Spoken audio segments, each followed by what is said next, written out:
ராதே கிருஷ்ணா, வணக்கம். எல்லாரும் எங்கிட்ட தொடர்ந்து கேட்டுட்டு இருக்கக்கூடிய விஷயம் என்னன்னா, நிறைய நெகட்டிவ் தாட்ஸ் வந்துட்டே இருக்குது அப்படிங்கிறது தான். நான் சொல்லிகிட்டே இருக்கிறேன், ஒரு நாமத்தை திரும்ப திரும்ப உச்சரிச்சுட்டு வந்துட்டே இருந்தீங்கன்னா அதற்கு மிகப்பெரிய சக்தி உருவாயிடும். உதாரணத்திற்கு ராம ராம ராம ராம, இல்லை கிருஷ்ணருடைய நாமம் ஹரே கிருஷ்ண சொல்லிக்கிட்டே இருக்கிறது, இல்லை சிவனுடைய மந்திரமாக இருக்கலாம், இல்லை முருகரோட மந்திரமாக இருக்கலாம், எந்த ஒரு மந்திரமாக இருந்தாலும் திரும்ப திரும்ப உச்சரிச்சிங்கன்னா அதுக்கு ஒரு சக்தி வந்துடும். அதுதான் இயல்பு. வார்த்தைகளுக்கெல்லாம் நம்ம சக்தி இருக்குன்னு சொல்கிறோம் இல்லைங்களா? அந்த மாதிரி மந்திரத்திற்கு அதீத சக்தி இருக்கு. இப்போ நீங்கள் திரும்ப திரும்ப ஒரே விஷயத்தை நினைத்து கொண்டிருக்கும் போது அது பூமியில் நடைபெறுவதற்கான காரணம், இந்த இடத்துல நீங்கள் நினைக்கிறது ஒரு இடத்துல போய் ஈர்க்கப்பட்டு அது உங்களுக்கு திரும்ப உங்களுக்கு நீங்கள் நினச்சது தான் உங்களுக்கு வாழ்க்கையில் கிடைக்குது. ஸோ அப்போ நம்ம நினைக்கிறது நல்ல விஷயமா நினைக்கணும்னா மந்திரத்தை சொல்லியே ஆகணும். மேம் நான் நல்லதையே நினைக்கணும், மேம் நான் நல்லதையே செய்யணும். எப்படி நினைப்பீங்க, எப்படி சொல்லுவீங்கன்னா மந்திரங்களை அடிக்கடி சொல்லிக்கிட்டே இருக்கணும். அடிக்கடினா பகவான் சதா சர்வகாலம் சர்வேஷு காலேஷு தஸ்மாத் சர்வேஷு காலேஷு, அதனால தான் சர்வேஷு கால் எல்லா டைமும் சொல்லிக்கோ அப்படிங்கிறார் கிருஷ்ணா. உன் மனது வேற எங்காவது இருந்துன்னா பிரச்சனைக்கு உள்ளாயிடும். அதனால மண்மனா பகவத் பக்தோ, மனசை எங்கிட்ட மட்டும் கொடுத்து மையற்பித மனோபுத்தி அர்ப்பணம் பண்ணு. புத்தியும் எங்கிட்டே அர்ப்பணம் பண்ணு, மனசையும் எங்கிட்டே கொடுத்துரு, வேற எங்கேயும் பண்ணாது.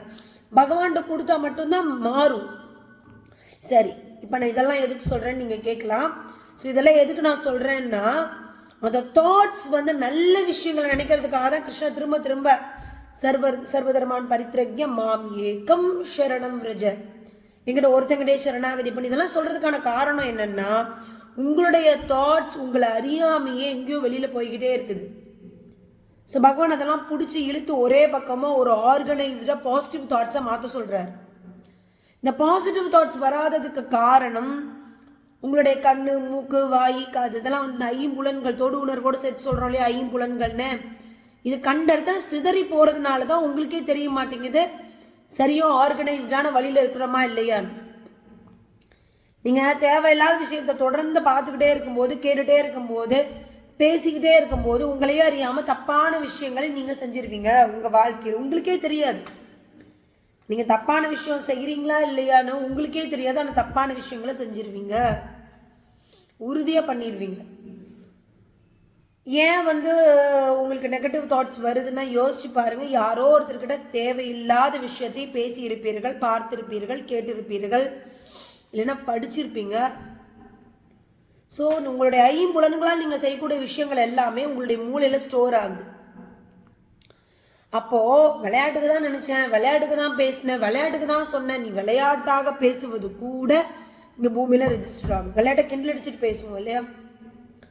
ஸோ ஒபாமாவை எல்லாரும் கிண்டல் அடித்து பேசினாங்க. அவர் ஒபாமா சின்ன வயசில் அவர் சொன்னார், இல்லை நான் ஒரு இந்த அமெரிக்காவுக்கே ஒரு பிரசிடெண்ட்டாக வரப்போகிறேன். நீங்கள் படித்து பார்த்தீங்கன்னா தெரியும், ஒபாமாவோட சரித்திர வரலாறுகளை எடுத்து படித்து பார்த்தீங்கன்னா தெரியும், ரொம்ப அற்புதமாக எழுதியிருப்பார். என்னை விளையாட்டை கிண்டல் அடித்தவங்க மத்தியில் சின்ன வயசு ஒரு 14-15 வயசில் அவர் பேசுகிறார். அந்த காலத்தில் அவங்களெல்லாம் ஒதுக்கி வச்ச காலம். அந்த காலகட்டத்தில் அவர் நினச்ச ஒரு விஷயம் நடந்திருக்குது. மிகப்பெரிய விஷயம் இல்லையா? அதனால் நம்ம நினைவுகளுக்கு, சிந்தனைகளுக்கு ஒரு சக்தி இருக்குது. நீங்கள் அந்த அளவுக்கு நினைக்கணும்னா, அந்த அளவுக்கு உங்கள் வாழ்க்கையில் நடக்கணும் அப்படின்னு சொன்னால் நீங்கள் நிறைய நாமங்களை சொல்லிக்கிட்டே இருக்கணும். நானும் ஒரு மிகப்பெரிய ஒரு ஆளாக வரணும், ஒரு சக்தி வாய்ந்தவங்களாக மாறணும் அப்படின்னா நாமங்களை சொல்லிக்கிட்டே இருக்கணும். இப்போது நான் பாசிட்டிவாக தான் நினைக்கணும்னு நினைக்கிறேன், ஆனால் நெகட்டிவ் தாட் எனக்கு வந்துடுது. நான் என்ன பண்ணுறதுங்க மேம்? என் குழந்தை நல்ல எக்ஸாம் எழுதுவான், உதாரணத்துக்கு தான் சொல்கிறேன். அந்த மாதிரி நீங்கள் எந்த விஷயம் வேணாலும், நிறைய விஷயம் இருக்குது, நீங்கள் எது வேணாலும் எடுத்துக்கலாம். மேம் என் குழந்தை நிறையா மார்க் வாங்கணும்னு நான் நினச்சிட்டே இருக்கிறேன், ஆசீர்வாதம் பண்ணிகிட்டே தான் இருக்கேன். பட் திடீர்னு எப்போவாவது அவன் வாங்கலைன்னா, நடக்கலைன்னா என்ன ஆகும் அப்படிங்கக்கூடிய எண்ணம் வந்துடுதுங்க மேம், இதுக்கு நான் என்ன செய்யறதுன்னு சொல்லி கேட்டிருந்தாங்க. சிம்பிளான விஷயம் என்னென்னா, இது மட்டும் இல்லை, வேறு ஒரு பிஸ்னஸ் ரன் பண்ணிட்டு இருக்கும்போது அது ப்ராஃபிட்டாக வரும்னு பண்ணுவீங்க, பட் லாஸ் ஆகிடுச்சுன்னா அதுவே திருப்பி திருப்பி நினச்சிட்டே இருப்பீங்க. ஸோ இந்த மாதிரியான நெகட்டிவ் தாட்ஸ் வராமல் இருக்கிறதுக்கு ஒரு 2-3 எக்ஸாம்பிளில் நான் சொல்கிறேன். இப்போ உங்களுடைய மகன் சரியாக படித்து கொண்டிருக்கின்றான், உங்களுக்கு ஒரு சந்தேகம் வருதுன்னா இறைவனுடைய அருளால் என்னுடைய குழந்தைக்கு நல்ல ஞாபக சக்தி, நல்ல அறிவாற்றல், நல்ல புத்திசாலித்தனம் கிடைச்சிக்கிட்டே இருக்கு. கண்டிப்பாக உறுதியாக இறைவன் இருக்கும்போது என்னுடைய மகனுக்கு வெற்றி உறுதியாக கிடைக்கும்.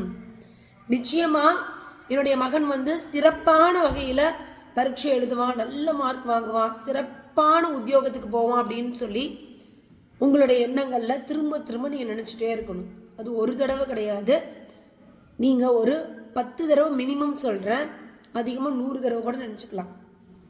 இப்படி நினச்சிங்கன்னா உங்களோட நெகட்டிவ் தாட் வலுப்பெறாது.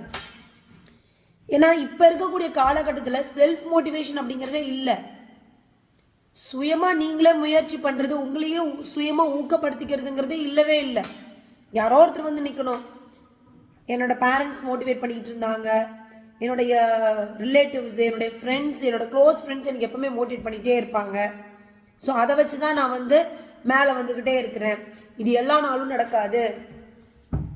ஒரு நாள் நம்ம தனித்து செயல்பட வேண்டிய ஒரு நேரம் பகவான் நமக்கு கொடுப்பார். ஸோ நீங்கள் அதுதான் சோதனை, என்னால் முடியாது. ஏன்னா ஒரு கம்ஃபர்ட் ஜோன்குள்ளே இருந்து பழகி யாரோ ஒருத்தர் உங்களை ஹெல்ப் பண்ணிகிட்டே இருக்கணும், கைட் பண்ணிகிட்டே இருக்கணும், இதுதான் உங்கள் வாழ்க்கை நினச்சிட்டு இருக்கீங்க.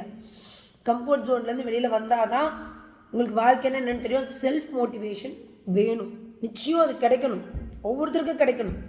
எஸ்பெஷலி ஸ்டூடெண்ட்ஸ்லேருந்து வயசானவங்க வரைக்கும் செல்ஃப் மோட்டிவேஷன் இல்லாததுனால தான் மிகப்பெரிய பிரச்சனைகளை சந்தித்து கொண்டிருக்கிறார்கள். இந்த ஸ்ட்ரெஸ், டிப்ரெஷனுங்கிறதெல்லாம் என்ன?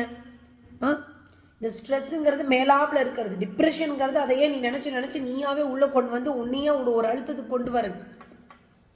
இதெல்லாம் எதுக்கு? தேவையில்லாத விஷயம் இதெல்லாம்.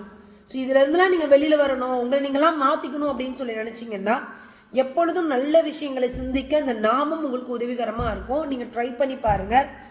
ஏதோ ஒரு நாமத்தை நீங்கள் சொல்லிக்கிட்டே இருங்க. ஒரு கார் டிரைவ் பண்ணிட்டு போகிறீங்க, இல்லை ஒரு சமையல் பண்ணிகிட்ருக்கீங்க, இல்லை வீடெல்லாம் க்ளீன் பண்ணுறீங்க, என்ன வேலை இருந்தாலும் சரி ஏதோ ஒரு நாமத்தை எடுத்து பயிற்சி பண்ணி பாருங்களேன். இன்றைக்கி எவ்வளோ நேரம் நீங்கள் நாமம் சொன்னீங்க, உட்காந்து கால்குலேஷன் பண்ணுங்கள். உங்களுடைய நாளை சரியாக உபயோகம் செய்தீர்களா? உங்களுடைய நேரம் சரியாக உபயோகிக்கப்பட்டதா? அதாவது நான் எவ்வளோ பண்ணினேன், இத்தனை சுவாமிக்கு நீ இவ்வளோ செஞ்சு அவ்வளோ செஞ்சு எல்லாம் தாண்டி நீ உன்னை சுற்றி இருக்கிறவங்களே எப்படி வச்சுக்கிட்ட? உன்னுடைய அண்டை அயலாரிடம் நீ எப்பேற்பட்ட வார்த்தைகளை உபயோகப்படுத்தி கொண்டு வருகிறாய்?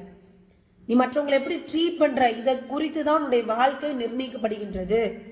அதனால் மற்றவங்களை நான் நல்லா சந்தோஷமாக வச்சுக்கணும், என்னையும் நான் சந்தோஷமாக வச்சுக்கணும்னா ஏதோ ஒரு நாமம் எடுத்து சொல்லிக்கிட்டே இருங்க. பயப்படாதீங்க. எப்போல்லாம் பயம் வருதோ, பயம் தேவையற்ற பயமாக உங்கள் மனதில் தோன்றினால் பயம் வரணும். காலையில் நேரமே எந்திரிக்கலன்னா ஒரு பயம் வரணும்.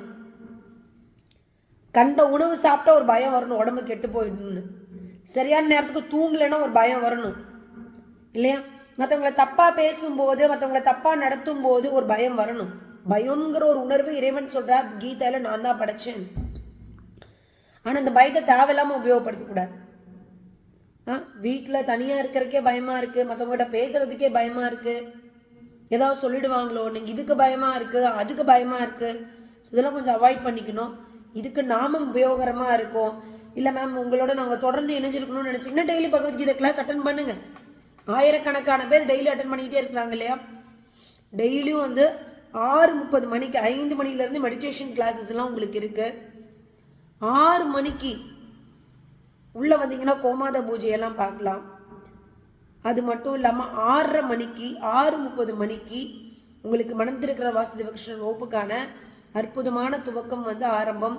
மோட்டிவேஷன் கிளாஸ் உங்களுக்கு கலந்துக்கோங்க. ரெகுலராக கலந்துட்டே வந்தீங்கன்னா உங்களுக்கு இந்த பிரச்சனையெல்லாம் வராது, இந்த நெகட்டிவ் தாட்ஸ் எல்லாம் வரவே வராது.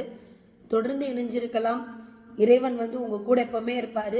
கேட்டுகிட்டே இருக்கீங்க, ரெகுலராக வீடியோஸ் டெய்லி போடுங்க மேம், இல்லை ஒரு நாள் விட்டாவது போடுங்க அப்படின்னு சொல்லிட்டு உறுதியாக போடுறேன். மற்றவங்களுக்கு ஃபார்வர்ட் பண்ணுங்கள். இந்த அற்புதமான பதிவை சப்ஸ்கிரைப் பண்ணி வச்சுக்கோங்க. டெய்லியும் கேளுங்க, தொடர்ந்து கேட்டுகிட்டே இருங்க. நன்றி.